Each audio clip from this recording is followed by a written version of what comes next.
அவ்வளோ நகை போடணும், அவ்வளோ பணம் கொடுக்கணும், கடன் முழுக்க நாங்கள் அடைச்சு கொடுக்கணும், பணம் கட்டி அவங்க பையனை நாங்கள் ஃபாரின் அனுப்பணும். அப்படியே நான் வேலைக்கு போனா கூட அதை சம்பாரிச்சு நான் அவங்க வீட்டுக்கு தான் கொடுக்கணும். இது எல்லாமே அவங்க வச்ச டிமாண்ட். எனக்கு தெரியாம பணம் சேர்த்தக்கூடாது, அப்புறம் எனக்கு தெரியாம நட்புகள் வச்சுக்கூடாது. அப்ப என்ன நம்பிக்கை வச்சிருக்காரு அவர் பொண்டாட்டி மேல?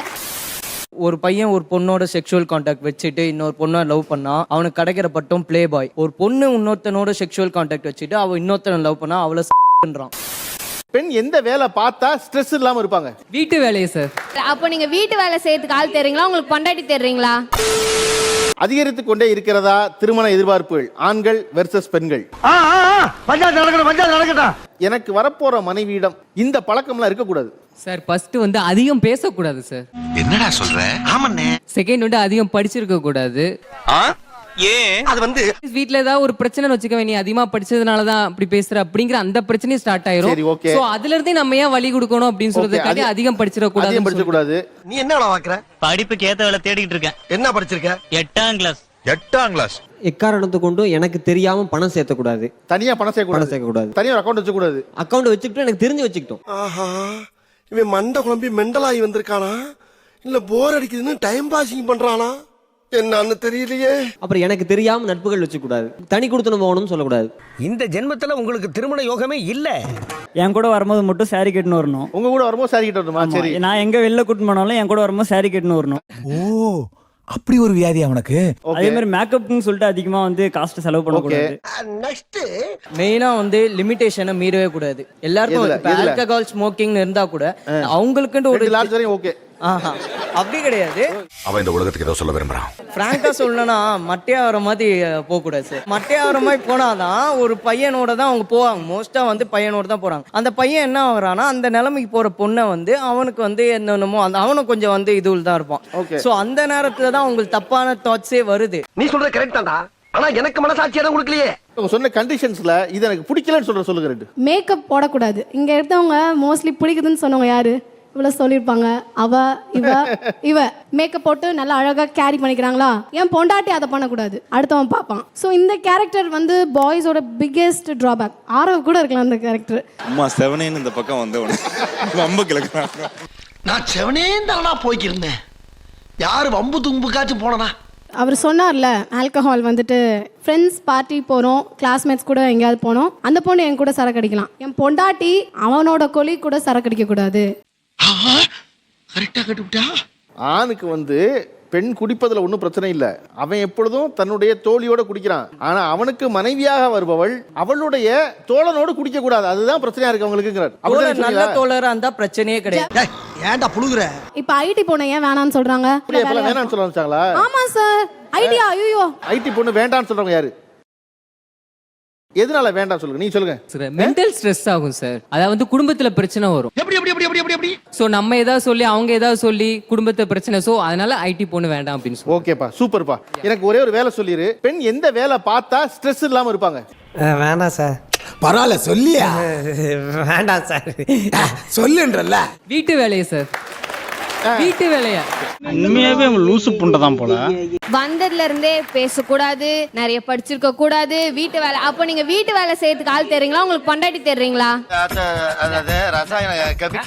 பெண்ணுக்கு தன்னுடைய குழந்தையை வளர்ப்பது ஒரு ஸ்ட்ரெஸ்ஸா தெரிஞ்சுச்சுன்னா அது பெண்மணியே இல்ல. நீங்க வீட்டு வேலை பார்த்ததே இல்லைன்னு நீங்க பேசுறதுலே தெரியுது. அதை விட ஸ்ட்ரெஸ்ஃபுல்லான ஜாப் கிடையாது. ஒரு ஜாப்ல ஒர்க்கிங் ஹவர்ஸ் இருக்கும், வீட்டு வேலையில ஒர்க்கிங் ஹவர்ஸே கிடையாது. No incentive, no off, nothing. இது எப்படி ஸ்ட்ரெஸ்ஃபுல் இல்லைன்னு சொல்றீங்க? எனக்கு புரியல.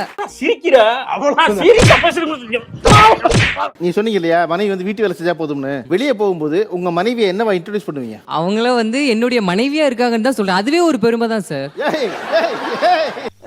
இவன் அடிச்சும் பார்த்தாச்சு, அவுத்தும் பார்த்தாச்சு. உன்ன என்னதான்டா பண்றது? மனைவின்னு சொல்றதே ஒரு பெருமை தான் சார். இவங்க என்ன செய்யறாங்கன்னா எனக்கு மனைவியா இருக்காங்கம்பியா, ஹோம் மேக்கரா இருக்காங்கன்னு சொல்லுவேன். இல்ல நீயே இவ்வளவு கேவலமா இருக்கேன்னு சொல்ல வர்ற, ஒத்துக்கிறேன். நீ சொல்லுவது எல்லாமே ஹவுஸ் ஒய்ஃப் வேலைக்கான வேலையா சொல்றீங்க. ஆனா வெளியே போய் சொல்லும் மட்டும் ரொம்ப பெருமையா ஹோம் மேக்கர் இருக்கீங்க. ஆனா உங்க ஹோம் மேக் பண்றதுக்கு எந்த உரிமையும் உங்களுக்கு கிடையாது. ஒன்னு இப்படி வச்சுக்கோ, யோசிச்சு பார்ப்போம். மனைவி வேலைக்கு போட்டோம், நீ அந்த ஹோம் மேக்கிங் வேலையை பாரு. Ready sir, I am ready sir. இதுக்கு பிச்சை எடுக்கலாம். தமிழையா சொன்னாரு, எனக்கு தெரியாம எங்கேயும் போயிடக்கூடாது. அப்ப என்ன நம்பிக்கை வச்சிருக்காரு அவர் பொண்டாட்டி மேல? சொல்லுங்க. பொண்டாட்டினா நம்பணும் சார். ஒரு தமிழையாவா இருந்துட்டு அவர் இப்படி சொல்றதே இதுவா இருக்கு. சிரிக்கிறானி வெக்கமா இல்ல? எனக்கு வரப்போற கணவனிடம் இந்த பழக்கம்லாம் இருக்கக்கூடாது அப்படின்னு 3 சொல்லுங்க. ட்ரிங்க் ஸ்மோக் பண்ணக்கூடாது. ஓகே. பொண்ணுங்க கிட்ட நிறைய பேசக்கூடாது. சந்தேகப்படக்கூடாது. ஓ அப்படியா விஷயம். ஒரு நிமிஷம். பொண்ணுங்க கிட்ட பேசக்கூடாது, சந்தேகப்படக்கூடாது அப்படின்றாங்க. பொண்ணுங்க கிட்ட பேசக்கூடாதுன்றதே வந்து அவங்க படுற சந்தேகம் தான். அப்புறம் ஆண்ட எப்படி அதை அவங்க எதிர்பார்க்கலாம்? புடிச்ச மாப்பிள்ள பாயிண்ட பியர் சாப்பிடலாம். ஓகே. ஏன்னா அது பார்ட்டி எல்லாம் போனா அதுல ஒன்றும் போதும் அவ்வளோலாம் இருக்காதுன்னு தெரியும். பியர்லாம் வந்து மருந்து கடையில் விற்கிறாங்க. தெரியும் சார், என் அண்ணன் சாப்பிடுவான் சார், தெரியும் சார். அதெல்லாம் அது அளவுக்கு தெரியும், அதெல்லாம் போய் சொல்ல மாட்டேன். நான் பண்ற சமையலை அவங்க அம்மா கூட கம்பாரிசன் பண்ணி சொல்லக்கூடாது. நான் அது ஒரு முக்கியமான பிரச்சனை தான் நினைக்கிறேன். காரணம் எல்லா நேரமும் பெண்களை காயப்படுத்துற சொல் அந்த சொல்லு தான் இல்லையா? நீ அதுக்குன்னு ரசத்தை அவங்க ரசம் மாதிரி வைக்கணும். விஷம் மாதிரி வச்சாங்கன்னா முகம் சுழிச்சிட்டு எல்லாம் சாப்பிடாமலாம் இருக்க முடியாது. நெக்கு சிரிப்பே வரல. ஸ்மோக்கிங் ட்ரிங்கிங் இப்போ இல்லாத பசங்களே கிடையாது. நீ ட்ரிங்க் பண்ணு, பட் அங்க கடைக்கு போய் தான் ட்ரிங்க் பண்ணும்ல, வீட்டுக்கு வந்து பண்ணி வச்சுக்கோ. என்ன வித்தியாசம் அது ரெண்டு? எனக்கு கடையில அப்படிங்கும்போது இந்த குடி மச்சான் கூட கொஞ்சம் குடி மச்சான் கண்டிப்பா ஊத்தி தான் கொடுப்பானுங்க. இல்ல மச்சான் நீ போது நிறுத்து, நீ வீட்டுக்கு போன எந்த ஃப்ரெண்டும் சொல்ல போறது இல்ல. ஏண்டா நிறைய பேர் இதே வேலையை பாக்குறீங்களா? பசங்களோட உட்காந்து குடிக்க வேண்டியது, கல்யாணத்துக்கு அப்புறம் எங்களை ப்ளேம் பண்ணிட்டு நீ போய் நொட்ட வேண்டியது. நாங்க தான் கிடைச்சோமா? பிஞ்சு போயிரு செருப்பு. உங்களுடைய விருப்பம் மனைவியாக வரவர்களுக்கு அறிவு முக்கியம் நினைப்பீங்களா, அழகு முக்கியம் நினைப்பீங்களா? அறிவு தான் சார். அறிவு தான் வேணும். ஏன்? ஏன்னா வந்து ஒரு ப்ராப்ளம்னு வரும்போது அவங்களுக்கு அழகு வந்து அந்த இடத்துல காப்பாற்ற போறது இல்ல, அந்த அறிவு தான் அந்த இடத்துல வந்து காப்பாற்றும். ரொம்ப கரெக்டா சொன்னப்பா. நம்மளுடைய லட்சியத்தை தான் லட்சியமா எடுத்துட்டு போறக்கூடிய ஒரு பெண் தான் எல்லா ஆணுமே எதிர்பார்க்கிறான். நானும் அதை தான் சார் எதிர்பார்க்கிறேன். அந்த அளவுக்கு நல்லவன் அன்னைக்கே. நீங்க சொல்லுங்க, பசங்க உள்ளபடியே பொண்ணுங்க கிட்ட அறிவைத்தான் எதிர்பார்க்கறாங்களா? அறிவுன்றது பக்கா போய். ஒரு பொண்ணு பையனை விட அறிவா இருந்தா அவங்களுக்கு ஜெலஸா தான் இருக்கும். நானே பிஇ முடிஞ்சிருக்கேன், அது என்ன எம்ஏ படிச்சுக்கிட்டு வேணாம். இப்போ வீட்லயே மாப்பிள்ள தான் பாத்துட்டு இருக்காங்க. ஃபர்ஸ்ட் எடுத்த உடனே என்கிட்ட பேசணும், என்னோட அறிவு எப்படி இருக்குங்கிறதெல்லாம் பாக்குவேன். ஃபர்ஸ்ட் எடுத்த உடனே பிக் சென்ட் பண்ண சொல்லுங்க. என் பிக் நல்லா இல்லையா? நோ எனக்கு பொண்ணு பிடிக்கல, கலரா இல்ல, லாங் ஹேர் இல்ல. யாருமே அந்த பொண்ணு எப்படிப்பட்ட பொண்ணா இருக்கா, நல்லா ஜீனியஸா இருக்காளா, அவளால ஹேண்டில் பண்ண முடியுமா, அந்த டாட்டே கிடையாது. இந்த கிளி கிளிக்கிறாள் எந்த ஒரு காரியா இருப்பா? இப்போ அவங்க அறிவை தான் எதிர்பார்க்கறேன்னு சொல்றாங்க. ஆனா உண்மையாவே அவங்க அறிவை எதிர்பார்க்கறவங்களா இருந்தா வீட்டுக்கு பொண்ணு பார்க்க வர மாப்பிள்ளை எதை சார் பார்க்கணும்? பர்சன்டேஜ் எவ்வளவு வாங்கியிருக்கா, என்ன டிகிரி முடிச்சுவா இருக்கா, அவளுக்கு என்ன டேலண்ட், என்ன பிரைஸ் வாங்கிறா, இதை மட்டும் பார்த்துட்டு போக வேண்டியதானே? எதுக்கு பொண்ணை பட்டு புடவை கட்டிட்டு வாங்க, காஃபி ஊத்திட்டு வாங்க, இதெல்லாம் ஏன் சொல்லணும்? அவங்க அழகை தான் சார் ஃபர்ஸ்ட் எதிர்பார்க்கறாங்க. இந்த சிச்சுவேஷனை நான் எப்படி சமாளிக்க போறேன்னு பாக்குறீங்களாடா? எனக்கு அழகான மனைவியை விட என் பசங்க அழகா இருக்கணும். அதனால எனக்கு அழகான மனைவி வேணும் சார். என்ன ஒரு தொலைநோக்கு சிந்தனை பாரு. எதிர்காலத்தை யோசிச்சு நீ அழகான மனைவி தர்ற. ஆமா சார். இனிமே நம்ம அழகாக்க முடியாது, வாய்ப்பு இல்ல. அதனால அந்த வாய்ப்பை ட்ரை பண்ணி பாப்போம். அடுத்த தலைமுறையாவது அழகா வரட்டும், இல்லைன்னா தப்பு இருக்கு. அட பாவி, ஆளை பார்த்தா டம்மி பீஸா இருக்க, பயங்கரமான ஆளா இருக்கேடா. ஆரவின் எதிர்பார்ப்பு என்னவா இருக்கிறது? அழகும் இல்ல, அறிவும் இல்ல சார். நான் வந்து அன்பா இருக்கவங்களை எதிர்பார்க்கிறேன் ஃபர்ஸ்ட். பணம் பேரு புகழ்லாம் அதுக்கப்புறம். ஸோ அன்பு தான் முதல்ல எனக்கு தேவை. நடிக்காதடா. நான் நடிக்கிறேனா? 35,000 ரூபாய் சம்பாதிக்கிற கணவன் எனக்கு போதும்னு சொல்றாள் யார் இதுல? ஒரு 40 விழுக்காடு பெண்கள் நினைக்கிறீங்கன்னா மாசம் 40,000 ரூபாய் பணம் இருந்தா போதும் அப்படின்னு. இப்ப கை தூக்காதவங்க இருக்கீங்கல்ல, அப்படின்னா மாசம் எவ்வளவு வேணும்? இப்ப நானே சொல்லணும்னு நினைச்சேன், நீங்களே கேட்டீங்க. என்னை விட அதிகமா சம்பாதிக்கணும்னு ஆசைப்படுறேன் சார். என்னை விட ஒரு ரூபாவது அதிகமா இருக்கணும்னு ஆசைப்படுறேன். எதனால சார் அதால நிறைய ப்ராப்ளம்ஸ் வருது சார். என்னை விட அதிகமா சம்பாதிக்கிறேன்றதால நீ அதிகமா பேசுற. பேசுறதை விட்டு கொடுக்க மாட்டோம், அதுக்கானதெல்லாம் முதல்ல எடுத்து வச்சுக்கோங்க. ஓகே, ஐயா வாய பாரு. வள்ளல்ல. நீங்க சொல்றாங்க 40,000 நான் கொடுக்குறேங்கிறாங்க. 40,000 வாங்கி நாங்க 4 பட்டுப்புடவை வாங்கி அடுக்கிறோம் கிடையாது. வீட்டு செலவு ஃபுல்லா பாத்துக்கணும் அப்படின்னா மாசம் 40,000 இந்த காலத்துல பத்தவே பத்தாது. நான் எங்க அம்மா நடத்தலையா? 1000 ரூபாய் நடத்தாங்க எங்க அம்மா. 750 அப்ப 1000 ரூபானா அதுவே 15,000 ரூபாய்க்கு சமம். மாசம் 1 லட்ச ரூபாய் சம்பாரிச்சு கொடுக்குறாங்க. இந்த 1 லட்ச ரூபாய்க்கு எனக்கு சுருக்க பட்ஜெட் யாரெல்லாம் சொல்ல முடியும்? குழந்தையெல்லாம் பிறக்கல, கணவன் மனைவி இருவர் மட்டும் தான். ஜஸ்ட் அதை 4ஆவே பிரிச்சுக்கலாம் சார். 25 நாளே 1 லேக் சம்பாதிக்கிறோம் அப்படின்னாலே ஒரு விதமான லைஃப் ஸ்டைல் வாழ்வோம். வீக்கெண்ட்னா அவுட்டிங், அப்புறம் மூவிஸ், அப்புறம் நமக்கு பார்லர். போதும் லிஸ்ட் பெருசா போய்கிட்டு இருக்கு. பார்லருக்கு எவ்வளவு செலவு பண்ணுவீங்க? அவங்க என்ன பண்ணிக்கிறாங்களோ, அவங்க ஹேர் கட் பண்ணிக்கிறாங்க, அதுக்கு 2K அந்த மாதிரி செலவாகும். அவருக்கு போற பார்லருக்கு போற ஒரே ஒரு வேலை முடி வெட்டுறதுதான். நான் கேக்குறது உங்களுக்கு, நீங்க எவ்வளவு ஒதுக்கிக்கிறீங்க பார்லருக்கு? மேக்ஸிமம் ஒரு 10,000 செலவழிப்பேன். என்னடி சொல்ற? நீங்க இவ்வளவு கம்பல் பண்ணாதான் சொன்னேன். நான் ஏதோ மேக்கப் போட சொன்ன மாதிரி, நான் ஏதோ ஃபேஷியல் பண்ணிக்க சொன்ன மாதிரியும் நீங்க கேக்குறதுனால சொல்றீங்கறீங்களேமா. பச்சை பூஜை பண்றதுக்கு போயிட்டு போகுது, அழகு பண்ணிக்கிறோம். ஓங்கி அரையறதுக்குள்ள ஓடி போய் உட்கார்ந்து. கல்யாணம் வரும்போது முதல்ல செட்டில் நினைக்கிறோம்ல, அந்த செட்டில்ங்கிற அளவுகோல் என்ன சார்? செட்டில்டு அப்படின்னு சொன்னா ஒரு சொந்தமா ஒரு வீடு இருக்கணும், சுயமா சம்பாதிக்கணும், ஒரு லேண்ட் இருந்தா இன்னும் சந்தோஷம். என்ன மாப்பிள்ள, உனக்கு கல்யாணமே ஆகாது போல இருக்க? கடனே இல்லாம இருக்கிறவன் தான் சார் என்ன பொறுத்த வரைக்கும் வெல் செட்டில். இப்போ வந்து ஒரு பையன் வந்து நீங்க பாக்குறீங்க, ஆக்சுவலி அந்த பையன் வந்து கடன்ல தான் இருக்கான். ஆனா அந்த கடன் எதுவுமே அவனால வந்தது கிடையாது, அவனோட ஃபேமிலி சிச்சுவேஷனால வந்தது. இப்போ அந்த பையனை நீங்க அக்செப்ட் பண்ணுவீங்களா மாட்டீங்களா? யோ, என்ன கேள்வி கேக்குற நீ? டு பி ஃப்ராங்க், நான் அக்செப்ட் பண்ணிக்க மாட்டேன். சார். நான் ஃப்ராங்கா சொல்றேன். அதே விஷயம் நான் ஒன்று சொல்றேன். நான் இப்போ ஹோம் லோன் எடுத்திருக்கேன் சார். இப்போ எனக்கு மேரேஜ் பண்ண போறாங்க. பேலன்ஸ் அமௌண்ட் வந்து நான் பர்சனலா லோன் எடுத்து இன்னமும் நான் தான் கட்டிட்டு இருக்கிறேன். சரிங்களா? அவர் என்ன பண்ணுவார் சார்? இப்போ என்ன நான் வேலைக்கு போக சொல்வீங்களா? போக வேண்டாம்னுவீங்களா? தாராளமா போலாம். அந்த லோனை நான் அடைக்கலாமா அடைக்க கூடாதா? அடைக்கலாம். நான் தான் அடைக்கணும். அந்த அமௌண்ட்டை நீங்க என்ன ஏதுன்னு கேட்க மாட்டீங்க. அது நீ இப்படி எங்களை மடக்கவே நான் எதிர்பார்க்கவே இல்லை. என்னோட லைஃப்ல நடந்த நான் விஷயத்த சொல்றேன். ஒரு ஃபேமிலில இருந்து பொண்ணு கேட்டு வந்திருந்தாங்க. அவங்களுக்கு லேக்ஸ் கணக்குல கடன் இருந்துச்சு. தெரிஞ்சும் சரி ஃபேமிலி எல்லாமே செட் ஆகுது அப்படின்னு சொல்லிட்டு தான் வீட்ல எல்லாமே அக்செப்ட் பண்ணிட்டாங்க. அக்செப்ட் பண்ணிட்டு மேரேஜ் அப்படின்னு ஃபிக்ஸ் ஆகி பேசுற நேரத்துல அவங்க வச்ச ஒரு டிமாண்ட் என்ன அப்படின்னா, ஒருத்தர் சம்பளத்துல அந்த குடும்பம் ஓடுது, அவங்களுக்கு கடன்லாம் இருக்குன்னு எல்லாமே தெரியும். அவ்வளவு நகை போடணும், அவ்வளவு பணம் கொடுக்கணும், கடன் முழுக்க நாங்க அடைச்சு கொடுக்கணும், பணம் கட்டி அவங்க பையனை நாங்க ஃபாரின் அனுப்பணும். அப்படியே நான் வேலைக்கு போனா கூட அதை சம்பாரிச்சு நான் அவங்க வீட்டுக்கு தான் கொடுக்கணும். இது எல்லாமே அவங்க வச்ச டிமாண்ட். ஒரு பெரிய லாரி வருமா எல்லாத்தையும் ஏத்தி வரதுக்கு. அப்படிதான் இருக்கிற சமூகம். இதுதான் நடைமுறை. இப்ப இவங்க சொல்றாங்க, இங்க உட்காந்து சொல்றாங்க, நான் வந்துட்டு வைஃப் சேலரி வந்து நான் வாங்க மாட்டேன் அப்படின்னு சொல்லிட்டு. பட் உங்களுக்கு பின்னாடி இருக்க உங்க ஃபேமிலி உங்களை அதை செய்ய விடாது. நீங்க செய்யணும்னு நினைச்சாலும் விடாது. ஒத்துக்கிட மனசு இல்லைனாலும் அதான் நேசம். கணவனின் இந்த உறவுகள் கூட இருக்கலாம் யார சொல்லுவீங்க? சார் எனக்கு வந்து என் மாமியார் கண்டிப்பா இருக்கணும் சார். சண்டை போடுறதுக்காகவே இருக்கணும் சார் மாமியார். ஏன்னா அப்பதான் சார் லைஃபே நல்லா இருக்கும். மாமியார் கூட சண்டை போடுறதா சார் த்ரில்லே. என் கணவன் என்னைய இந்த வார்த்தை சொல்லி கூப்பிட்டா பிடிக்கும் அப்படின்னு எந்த வார்த்தை உங்களுக்கு பிடிக்கும்? டால்ஸ். டால்ஸ் கூப்பிட்டா பிடிக்கும். அம்மா குட்டியும் கூப்பிட்டா ரொம்ப பிடிக்கும். பாப்பா குட்டிமா. ஐயோ சாமி.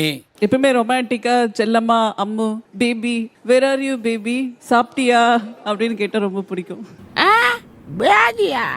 யாரும் கிட்ட கழுவி பேதி இல்ல பேபி. பிசாசுன்னு சொன்னா பிடிக்கும். பிசாசுன்னு சொன்னா பிடிக்குமா? ஓகே. அட கன்றாவியே. Bad words in Tamil. தமிழில் எந்த கெட்ட வார்த்தை சொல்லி கூப்பிட்டாலும் பிடிக்கும். ஆமா. Start the bad words.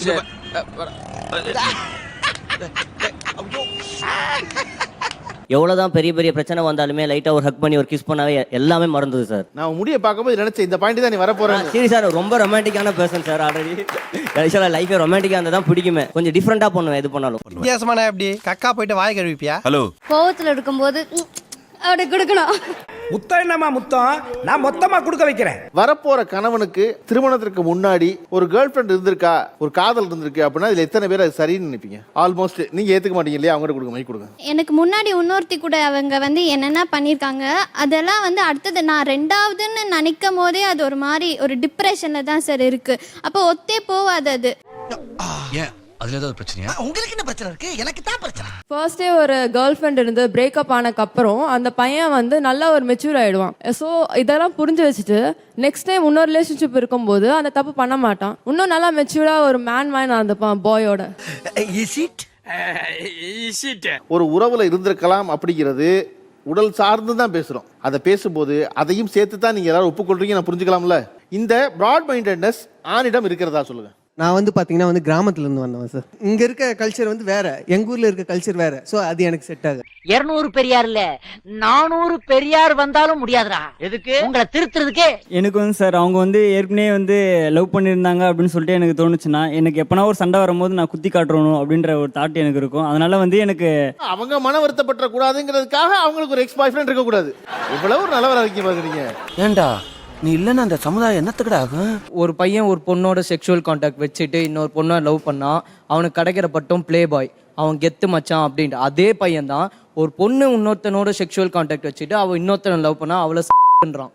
இதான் நம்ம ஊர்ல இருக்க காமனான விஷயம். இதையும் நம்ம சேஞ்ச் பண்ணாலே போதும், வேற எதுவுமே தேவையில்லை. கரெக்ட், நியாயமான பேச்சுப்பா. நம்ம லவ் பண்ணுங்க அவசியமே கிடையாது. அவங்களுக்கு பிடிச்சிருந்தா நம்ம அவங்க கூட இருக்கலாம், நம்மளுக்கு பிடிச்சிருந்தா அவங்க கூட இருக்கலாம். நம்ம வந்து அவங்க வெர்ஜினிட்டியா தான் இருக்கணும் அப்படின்னு எதிர்பார்க்கணும் அவசியம் கிடையாது. அடுத்த இடத்துக்கு வந்துருச்சுடா, இன்னும் 10 வருஷம் பின்னாடி பேசிக்கிட்டு இருக்கீங்க நீங்க. அதான் பேசிட்டு இருக்காங்க. லவ் பண்ணவே கிஸ் தான் பண்றானுங்க. ஏன் எங்கேயுமே பண்ணலையா? அவர் சொல்றாரு வில்லேஜ் பையன் சொல்றாரு, சிட்டி பசங்க சொல்றாரு, சிட்டி பசங்க பண்ணிட்டு இருக்கானுங்க, வில்லேஜ் பசங்க மலைக்கோட்டையில பண்ணிட்டு இருக்கானுங்க. ஆமா, நான் உனக்கு என்னடா கருதல் பண்ணேன்? அவர் வீடு வச்சிருக்கணும், நிலம் வச்சிருக்கணும், ஒரு கார் வச்சிருக்கணும், மாசம் ₹1,00,000 சம்பாதிக்கணும் அப்படின்னு எதிர்பார்ப்பு அதிகமா இருக்கிற பெண் அந்த கணவனுக்கு திருமணத்துக்கு முன்னாடி காதல் இருந்தா அது ஒரு விஷயம் இல்ல. அதனால என்ன இருக்கு? எனக்கு ஒரு காதல் இருந்திருக்கு தானே, அப்ப அவருக்கு அது இருக்கலாம். அதை பெண் சொல்வதை விடவும் அதை ஒரு ஆண் இருவர் சொல்றது இருக்குல்ல, பெண் கெட்டு போறோம்னு சொன்னா அதுல ஆணுக்கு பங்கு இருக்குல்லன்னு சொல்றது இருக்குல்ல, இதுதான் நிஜமாவே அதிகரிச்சிருக்க எதிர்பார்ப்புன்னு நினைக்கிறேன். இந்த தலைமுறை ஆண் பெண் இருவருமே எதிர்பார்ப்பு அதிகரிச்சிருக்கு. எந்த அளவுல அப்படின்னா மனதளவுல, அறிவளவுல விசாலப்பட்டிருக்காங்கன்னு தான் நான் நம்புறேன். தெரிஞ்சுக்க புரிஞ்சுக்க கரெக்டா இருந்தா புரட்டா வரட்டா. லைக் பண்ணுங்க, ஷேர் பண்ணுங்க, சப்ஸ்கிரைப் பண்ணுங்க. அந்த பெல்லுங்கிற பட்டன் இருக்கும், உங்க பொண்ணான கையால அந்த பெல்லை மட்டும் கொஞ்சம் அமுக்கிடுங்க.